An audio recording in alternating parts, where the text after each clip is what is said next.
শুভ সকাল বন্ধুরা। আজ 12 আগস্ট বুধবার। আজকের সকালের বরাক তথা সমগ্র আসামের গুরুত্বপূর্ণ খবরগুলি হলো: রাজ্যে অরুণোদয় প্রকল্প থেকে বঞ্চিত মহিলাদের জন্য এবার সুখবর। আবারও অরুণোদয় প্রকল্পে টাকা পাওয়ার সুযোগ পাবেন বঞ্চিত মহিলারা। অরুণোদয় প্রকল্পে যে সকল মহিলারা এখনও পর্যন্ত টাকা পাননি অথবা প্রকল্প থেকে বঞ্চিত হয়েছেন, তারা আবার আবেদন করতে পারবেন। রাজ্যে খুব শীঘ্রই আরম্ভ হবে অরুণোদয় প্রকল্পের নতুন করে আবেদন প্রক্রিয়া।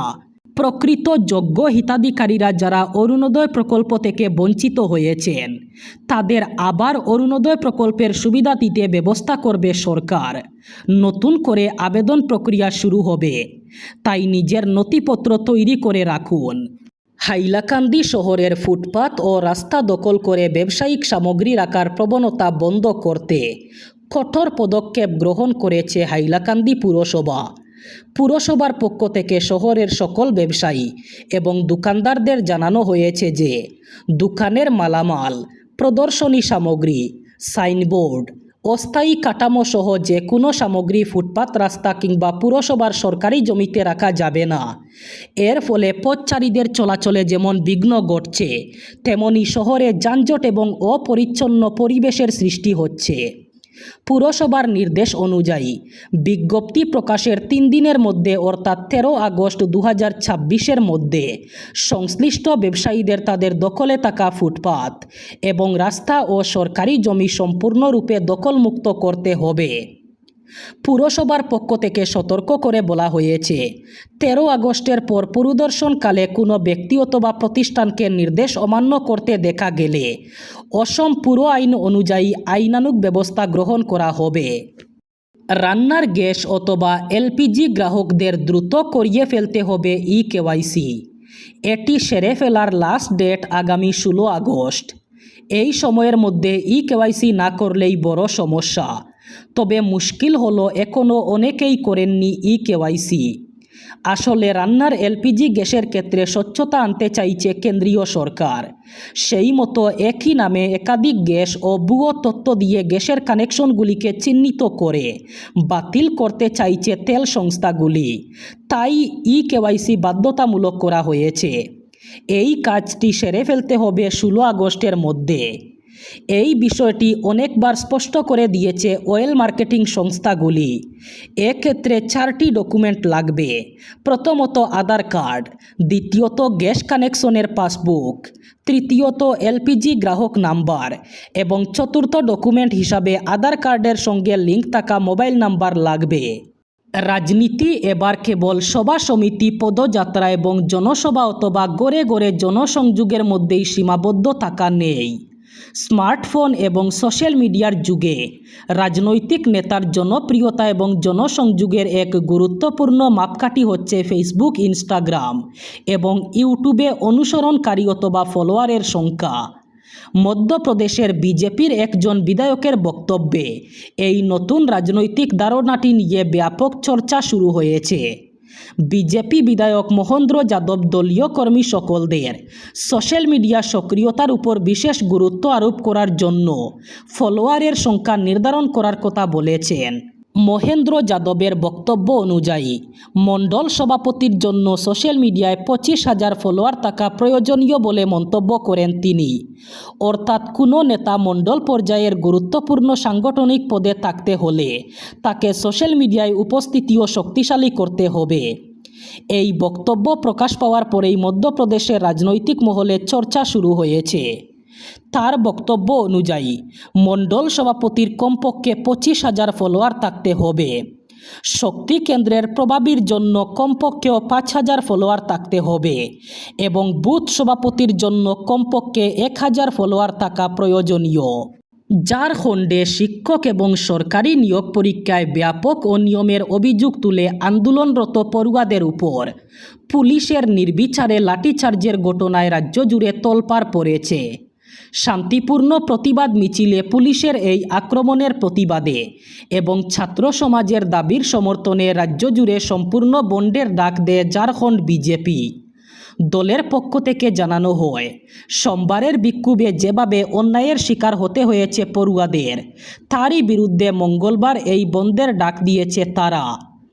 রাজ্য পাবলিক সার্ভিস কমিশন এবং স্টাফ সিলেকশন কমিশনের বিভিন্ন নিয়োগ পরীক্ষায় দুর্নীতির অভিযোগ তুলে গত 2 সপ্তাহেরও বেশি সময় ধরে আন্দোলন চালিয়ে যাচ্ছেন হাজার হাজার চাকরি প্রার্থী। সরকারের সঙ্গে দফায় দফায় আলোচনা ব্যর্থ হওয়ার পর বিধানসভা ঘেরাওয়ের ডাক দেয় ক্ষুব্ধ ছাত্র সমাজ। হাজার হাজার পড়ুয়া সেই শান্তিপূর্ণ মিছিলে আটকে দিতে নির্বিচারে লাঠিচার্জ করে ঝাড়খণ্ড পুলিশ। ব্যবহার করা হয় জলকামান এবং কাঁদানে গ্যাসের সেল। প্রতিবাদী পড়ুয়াদের অভিযোগ, কোনো রকম পূর্ব ঘোষণা অথবা সতর্কবার্তা ছাড়াই তাদের উপর চড়াও হয় প্রশাসন। এই অত্যাচারে শতাধিক পড়ুয়া গুরুতর আহত হয়েছেন। গত কয়েকদিনের বৃষ্টির পর এবার গরমে পুড়ছে রাজ্য। সকাল হতেই গরমে দুর্বিষহ অবস্থা রাজ্যের। সূর্যোদয়ের সঙ্গে সঙ্গেই বৃদ্ধি পাচ্ছে তাপমাত্রা। রাজ্যের প্রায় প্রতিটি অঞ্চলে এবার ভয়ঙ্করভাবে বৃদ্ধি পাচ্ছে তাপমাত্রা। প্রচণ্ড গরমে পুড়ছে রাজ্যের বিভিন্ন এলাকা। সকালে সূর্যোদয়ের সঙ্গে সঙ্গেই তীব্র তাপমাত্রা অনুভব হচ্ছে। প্রচণ্ড গরমে অস্বস্তিতে পড়েছেন আমজনতা। সংকটে পড়েছে কাজকর্ম। ঘরের বাহিরে যেতে সংকোচ করছেন জনসাধারণ। প্রচণ্ড রোদে বিপর্যস্ত হয়ে পড়েছে জনজীবন। কলম্বিয়ায় ভয়ঙ্কর ভূমিকম্পে মৃত্যুর সংখ্যা বাড়ছে। 7.4 মাত্রার শক্তিশালী ভূমিকম্পে মৃতের সংখ্যা ইতিমধ্যে 150 জনে পৌঁছেছে। এখনও শত শত মানুষ নিখোঁজ রয়েছেন বলে জানা গেছে। ধ্বংসস্তূপের নিচে বহু মানুষ আটকে থাকতে পারেন বলে আশঙ্কা করা হচ্ছে। দেশটির ভূতাত্ত্বিক জরিপ সংস্থার দাবি, চলতি শতাব্দীতে কলম্বিয়ায় আঘাত হানা ভূমিকম্পগুলোর মধ্যে এটি সবচেয়ে শক্তিশালী। গত সোমবার আঘাত হানা এই ভূমিকম্পে পশ্চিম কলম্বিয়ার একাধিক শহরে ব্যাপক ক্ষয়ক্ষতি হয়েছে। ক্ষতিগ্রস্ত এলাকাগুলির মধ্যে রয়েছে কালি পেরেইয়া, কিবদো মানিজালেস। শক্তিশালী কম্পন প্রতিবেশী ইকুয়েডর এবং পানামাতেও অনুভূত হয়েছে। পাহাড়ের সৌন্দর্য দেখতে ঘুরতে যাওয়া ব্যক্তিরা সাবধান। রাস্তার ধারে উনুন জেলে রান্না খাওয়া দাওয়া শেষে যত্রতত্র আবর্জনা ফেললে এবার ক্ষতিপূরণের মুখোমুখি হতে হবে। এবার ডিমা হাসাও জেলা প্রশাসন কঠোর নির্দেশিকা জারি করেছে। পরিবেশ দূষণ রোধ, জননিরাপত্তা নিশ্চিত করা এবং অগ্নিকাণ্ডের ঝুঁকি কমানোর লক্ষ্যে জেলার রাস্তার ধারে, ভিউ পয়েন্ট, লে বাই, খোলা জায়গা এবং অন্যান্য জনসাধারণের স্থানে রান্না অথবা খাবার প্রস্তুত করার উপর নিষেধাজ্ঞা জারি করা হয়েছে। ভারতীয় নাগরিক সুরক্ষা সংহিতা 2023-এর 163 দ্বারা জারি করা নির্দেশে ডিমা হাসাওয়ের জেলা ম্যাজিস্ট্রেট তথা জেলা সড়ক নিরাপত্তা কমিটির চেয়ারম্যান গায়ত্রী দেবীদাস হাইলিঙ্গে জানিয়েছেন, নিষিদ্ধ এলাকায় রান্না অথবা খাবার গরম করার জন্য এলপিজি সিলিন্ডার, কেরোসিন অথবা কয়লার চুলা, জ্বালানি কাঠ, বারবিকিউ গ্রিল সহ কোনো ধরনের আগুন জ্বালানোর সরঞ্জাম ব্যবহার করা যাবে না। পবিত্র রবিউল আউয়াল মাস উপলক্ষে কাছাড় জেলায় 12 দিন ব্যাপী ঈদে মিলাদুন্নবীর মহফিল আয়োজনের সিদ্ধান্ত নিয়েছে কাছাড় জেলা আহলে সুন্নত ওয়াল জামাত। এই উপলক্ষে বিভিন্ন কর্মসূচি নিয়ে শিলচরের মেহেরপুর পূর্বকান্দি জামে মসজিদে সংগঠনের এক জরুরি সভা অনুষ্ঠিত হয়। কাছাড় জেলা আহলে সুন্নত ওয়াল জামাতের সভাপতি মাওলানা মুফতি আফাজউদ্দিনের সভাপতিত্বে সভায় জেলার বিভিন্ন প্রান্ত থেকে সংগঠনের দায়িত্বশীল কর্মী, শুভাকাঙ্ক্ষী এবং মুসলিম জনসাধারণ উপস্থিত ছিলেন। সভায় সিদ্ধান্ত নেওয়া হয়, পবিত্র রবিউল আউয়াল মাস উপলক্ষে কাছাড় জেলার বিভিন্ন মসজিদে 12 দিন ব্যাপী ঈদে মিলাদুন্নবীর মহফিল অনুষ্ঠিত হবে।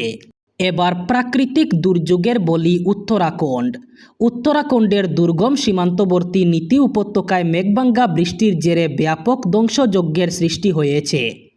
প্রবল জলস্রোতে একাধিক গাড়ি ভেসে যাওয়ার ভয়াবহ দৃশ্য ধরা পড়েছে ক্যামেরায়। আকস্মিক জলস্রোতের তীব্রতায় উপত্যকার একটি সেতুও ভেসে গেছে। ফলে দুর্গম ওই সীমান্ত অঞ্চলের যোগাযোগ ব্যবস্থা কার্যত বিপর্যস্ত হয়ে পড়েছে। প্রকাশ্যে আসা ভিডিও ফুটেজে দেখা যাচ্ছে প্রবল বেগে ছুটে আসা জল গাড়ি, পাথর ও বিভিন্ন ধ্বংসাবশেষ সঙ্গে নিয়ে এগিয়ে যাচ্ছে। প্রাকৃতিক দুর্যোগের তীব্রতা এবং ক্ষয়ক্ষতির ব্যাপকতা স্পষ্ট হয়ে উঠেছে ওই দৃশ্যগুলিতে। সেতু ভেঙে যাওয়া এবং রাস্তা ক্ষতিগ্রস্ত হওয়ায় উপত্যকার বেশ কিছু এলাকার সঙ্গে যোগাযোগ বিচ্ছিন্ন হয়ে পড়ার আশঙ্কা দেখা দিয়েছে।